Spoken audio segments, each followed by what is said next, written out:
Hi everyone, good evening. So this is Sobin Negi, and right now we are live from here, Himalayan Dream Tech's office. And as we mentioned in the morning कि आज का हमारा topic है, काफी सारे लोगों के questions थे कि माउंटेन में जो है स्नोफॉल क्यों नहीं अभी तक हुआ, और इस साल जो वेदर जो है वो काफी लेट शिफ्ट हो गया है।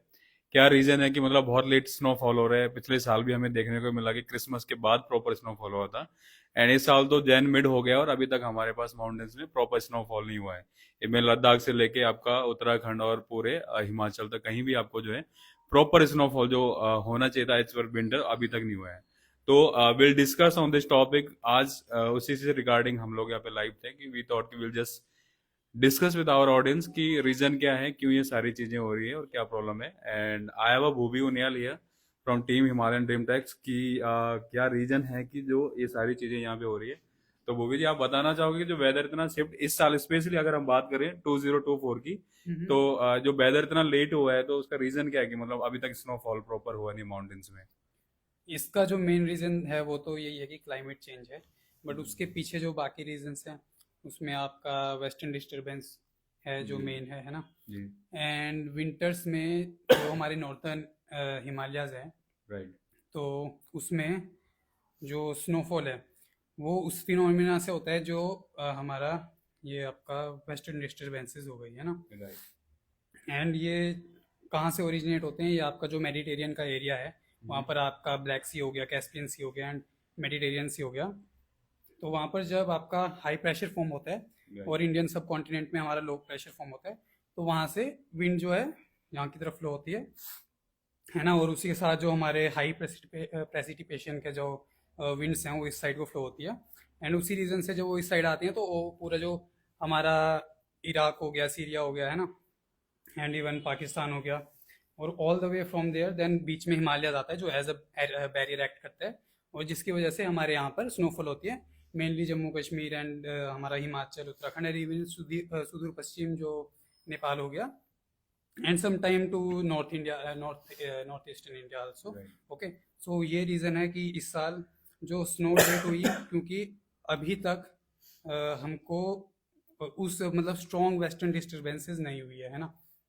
लास्ट ईयर 2023 2022 2023 में ओनली 4 जो थे स्ट्रॉन्ग वेस्टर्न डिस्टर्बेंसेस हुए थे।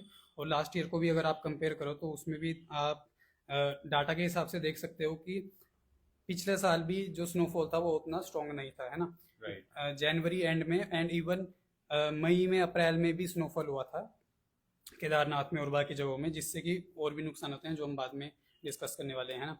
बट जो मेन रीज़न यही है कि इस साल अभी तक भी जो वेस्टर्न डिस्टर्बेंसेस होने चाहिए थे वो प्रॉपरली आए नहीं हैं। और इसकी वजह से क्या हो रहा है कि हिमालयाज़ में स्नोफॉल नहीं है। स्नोफॉल नहीं होने के कारण की वजह से tourism industry of course affect हो रही है। दूसरा जो है हमारा जो क्रॉप्स है, रबी क्रॉप्स है, उस पर अफेक्ट आएगा एंड इवन ग्लेशियर्स पे अफेक्ट आएगा, जो फ्यूचर में कब आपका अप्रैल मई में वो कॉम्प्लिकेशंस उसके होंगे, है ना। तो ये है कि वेस्टर्न डिस्टर्बेंसेस लेट, अभी तक लेट हैं और उसी की वजह से हमारी स्नोफॉल नहीं हुई है।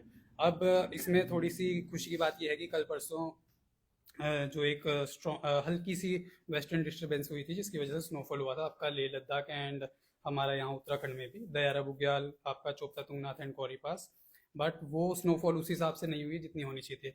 बेयरली 2-3 इंचेस का स्नो हुआ है जो कि सफिशिएंट नहीं है सीजन के हिसाब से कि अभी हम किस मंथ में हैं, है ना। तो ये है। एंड इससे पहले रिकॉर्ड के हिसाब से मैं आपको बता दूं कि दिसंबर में भी 2 स्नोफॉल हुए थे, वो भी थोड़े से ही हुए थे, स्नोफॉल ज़्यादा नहीं हुआ था, थोड़ी सी लेयर गिरी थी हमारे उत्तराखंड में एंड इवन हिमाचल वगैरह में। तो ये है। और इस पे फिर आप ये भी नोट डाउन कर सकते हो कि इस साल अभी तक कश्मीर में भी ज़्यादा स्नोफॉल नहीं हुआ है। यूजुअली कश्मीर में ज़्यादा स्नोफॉल हो जाता है बिकॉज वो इक्वेटर से दूर है, एंड सबसे पहले जो इंडिया में अगर वेस्टर्न डिस्टर्बेंस आती है तो वहीं स्ट्राइक होती है। पर यही है कि वहाँ पर भी अभी तक उतनी वो स्नो नहीं है। और जो गुलमार्ग वैली है वहाँ पर अब लोगों को डर बना है कि आने वाले सीज़न में या अब क्या जो समर्स आने वाला है उस टाइम तक यहाँ पर पानी की किल्लत हो सकती है। तो कम स्नोफॉल का ये रीज़न है, western disturbance, and then couple it with आपका जो वेदर का है ये आजकल क्लाइमेट चेंज। तो ये इशू है कि हमारी अभी तक स्नोफॉल प्रॉपर हुई नहीं है। इसके अलावा भूवी जी, एक चीज और है कि वेस्टर्न डिस्टर्बेंस प्रॉपर नहीं हुई है तो एक रीजन माना जा रहा है कि यहाँ पे अभी प्रॉपर स्नोफॉल नहीं हुआ है माउंटेन्स में। But apart from that global warming जैसी चीजें भी यहाँ पे हमें देखने को मिल रही है काफी कुछ सालों से, और वो इफेक्ट कर रही है बैडली हमारे वेदर के ऊपर और चीजों के ऊपर, और पूरा जो है वेदर शिफ्ट हो चुका है आगे 1-2 महीने। तो उसके ऊपर क्या बोलना चाहेंगे अब, आपकी क्या राय है उसको लेके? इसमें देखिए मतलब लेजिट कंसर्न है। और इसका जो प्रॉपर अगर मैं एग्जांपल दूं तो 2013 का जो हिमालयन सुनामी कहते हैं, है ना, इवन विकिपीडिया वगैरह पे उसी नेम से उसे रजिस्टर किया गया। बट जो केदारनाथ की आपदा थी उसका एक रीज़न यही था कि जो हमारा मानसून था उसके बीच में स्ट्राइक हो गया था आपका वेस्टर्न डिस्टर्बेंस, है ना।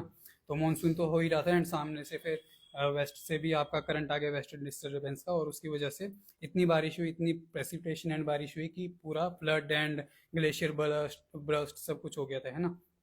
तो ये इशू था। और वेस्ट आपका ये जो ग्लोबल वार्मिंग का है तो आने वाले सालों में और इसका लगेगा आपको कि और ये प्रिवलेंट हो रहा है।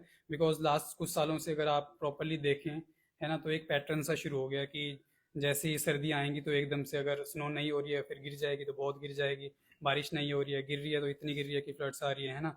एंड यूरोप में कुछ सालों से आपका हीट वेव्स बढ़ रही हैं, उनका इंफ्रास्ट्रक्चर का नुकसान हो रहा है। देन इवन अंटार्कटिका में जो आपके पोलर बियर्स के हैं उनकी पॉपुलेशन घट रही है। इवन ऑस्ट्रेलिया में जो फॉरेस्ट फायर्स चल रही हैं, देन अमेरिका में, है ना। और लास्ट ईयर इंडिया में भी बहुत भयानक हीट वेव्स आई थी।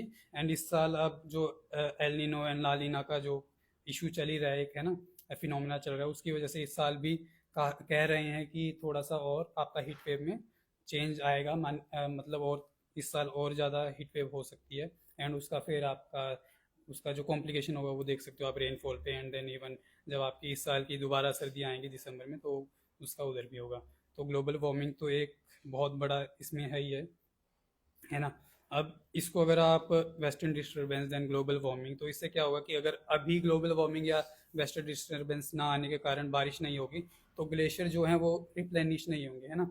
वो दोबारा उनकी पूर्ति नहीं होगी कि जो पिघले वो समर्स में, वो तो वो दोबारा उनके ऊपर लेयर्स वगैरह नहीं जमेगी। तो इसकी वजह से वाटर स्केर्सिटी जो पहाड़ों में है ही है वो तो एक आपको देखने को मिलेगी ही। तो ये है कि नुकसान बहुत है ग्लोबल वार्मिंग एंड इवन जो आपका वेस्टर्न डिस्टर्बेंस के इश्यूज हो रहे हैं, है ना। एंड देन उसके ऊपर आपका अब पता ही है कि रेबी क्रॉप्स अभी, है ना, बोई गई थी सितंबर अक्टूबर में। एंड अभी तक उस हिसाब की बारिश नहीं हुई है। तो इससे क्या होगा कि आपका जो क्रॉप की मतलब क्वांटिटी है वो तो वैसे ही कम होगी, है ना। पर फिर अभी दोबारा वही पैटर्न चलेगा कि अभी बारिश नहीं हुई एंड अप्रैल मई में जब इनका काटने का टाइम होगा, है ना, जब ये आप पूरी क्रॉप्स वगैरह कटनी शुरू हो जाएंगी, किसान वगैरह काटना शुरू कर देंगे, तब एकदम से हर साल की तरह एक बे टाइम की बारिश और हेल स्टॉर्म या इवन स्नो हो जाएगी। तो इससे क्या होता है कि उसका तो नुकसान होता ही होता है आपका, है ना, जो क्रॉप्स हैं। देन जो हाई मेडोज हैं नेपाल में हो गया या उत्तराखंड में हो गया, हाई मेडोज में क्या होता है कि जब उस टाइम घास उगनी थी, क्योंकि बर्फ पिघलनी शुरू हो जाती है, घास उगने लग जाते हैं, medicinal plant and even mushrooms वगैरह, है ना, जैसे कि कीड़ा जड़ी वगैरह या बाकी चीज़ें वो उगनी शुरू हो जाती हैं उस टाइम तक। बट जैसे ही अगर जब उगने का टाइम है अनएक्सपेक्टेड रीजन से या एकदम से आपका स्नोफॉल हुआ, एक लेयर जम गई, तो जो वो स्प्रिंग का प्रोसेस होता है ना कि स्प्राउट्स आएंगे घास के एंड बाकी फ्लावर्स के, तो एकदम से स्टॉप हो जाता है। तो फिर उससे दोबारा इकोलॉजी जो वहाँ की है, लोकल फ्लोरा एंड फाउना, है ना, वो सब अफेक्ट हो जाती हैं। एंड इवन जो शेपर्ड्स होते हैं जिनकी जो व्यवसाय है वही है कि आप भैंस चराएंगे, गुज्जर्स जो होते हैं ना, या जो आपके बकरियां वाले हैं, तो वो फिर उनकी यील्ड पे भी वो डिफरेंस आ जाता है कि घास उगी नहीं और फिर चरने के लिए है नहीं। तो ये है इसका पूरा कॉम्प्लिकेशन। हाँ जी। Yeah, so these were the points which we wanted to cover up कि वेस्टर्न्स में ये सारी चीज़ें एक्टिविटीज़ नहीं हुई है, ग्लोबल वार्मिंग है, वेदर शिफ्ट हो गया। काफ़ी सारे लोगों का क्वेश्चन है कि सर बर्फ़ यहाँ पे है वहाँ पे नहीं। But for your kind information हम लोग बताना चाहेंगे कि इवन लद्दाख से लेके कश्मीर तक भी जितनी भी एडवेंचर एक्टिविटीज़ होती है सारी वेडली इफेक्ट हुई है। Even Auli is known for the snow adventure activities, चाहे स्की कोर्सेज वगैरह हो या बाकी सारी चीज़ें, बट वो भी नहीं हो रही है। तो स्नोफॉल नहीं होने की वजह से जो नेचर और नॉर्मल आम नागरिक जो बोलते हैं हम लोग, एक व्यवसाय के ऊपर इफेक्ट कर रहा है, किसी की फार्मिंग के ऊपर इफेक्ट कर रहा है। एप्पल के ऑर्चिड जो अभी ब्लोसम का टाइम होता है एप्पल का जैन में, वो प्रॉपर नहीं हो पा रहा तो आगे इफेक्ट करेगा। बट टूरिज्म में भी इस चीज का काफी वेल्डली इफेक्ट हुआ है, क्योंकि winter is known for the snow tracks और एक्टिविटीज और स्पेशली स्नो एडवेंचर स्पोर्ट्स के लिए। और कहीं पे भी जो है डेट शिफ्ट हो रही है, लोगों के इसकी कोर्सेज शिफ्ट हो रहे हैं। अगर हम बात करें चादर जैसे ट्रैक की, तो डेट्स पोस्टपोन हो रही है बार बार, शेड्यूल्स और रिशेड्यूल्स हो रहे हैं ट्रैक्स वगैरह। तो ये सारी चीजें हैं स्नोफॉल नहीं होने के पीछे जो हमने डिस्कस की। और इसी वजह से जो है सारी प्रॉब्लम्स यहाँ पे हो रही है माउंटेन्स में। तो आप लोगों को बताना चाहेंगे कि अभी जैसे मूवी जी ने भी बताया कि कल भी यहाँ पे स्नोफॉल हुआ था, बट बहुत लाइट था, वो उतना प्रॉपर स्नोफॉल नहीं कि जो हम लोग जिस हिसाब से एक्सपेक्ट करते हैं विंटर में कि 2-3 फीट बर्फ एटलीस्ट होनी चाहिए, उतना नहीं हुआ है अभी तक। बट वी आर होपिंग कि जो जल्दी प्रॉपर स्नोफॉल हो जाए as per the previous record, और चीज़ें शुड बी लाइक इक्वल और स्टेबल स्टेबल नॉर्मल कंडीशन में बाकी सारी चीज़ें हो जाए। जैसा कि आपको पता है 50% विंटर तो ऑलमोस्ट जा चुके हैं। जैसे हमारे पास एक और महीना है फैब, और मार्च ऑनवर्ड दोबारा समर शुरू हो जाते हैं, और फिर तो समर्स की चीज़ें दोबारा से रिपीटेडली शुरू हो जाती है। तो ये सारे डिस्कस थे, ये सारे पॉइंट थे, और हम भी थॉट कि will just come go live and talk to the people और ऑडियंस और आवर ट्रैकर्स की क्या रीज़न है कि स्नोफॉल नहीं हो रहा है। इंडिविजुअली सबको आंसर देना थोड़ा सा मुश्किल रहता है, तो एक बार में ही हमने लाइव जाने की वजह से हमने सोचा कि सभी लोगों को they'll get their answer what is the reason why the snowfall is not happening in the mountains, और अगर हुआ है तो कितना स्नोफॉल हुआ है पिछले लास्ट 2-3 दिन में, और शायद दोबारा नेक्स्ट 1 वीक में again we are like expecting a lot of snowfall in the mountains. So let's see how it goes, and thank you so much Bhuvi ji for being a part of this live session, and we'll come back again for the next session definitely. So by the time, you guys keep in touch, and bye bye, tata, have a good evening, bye.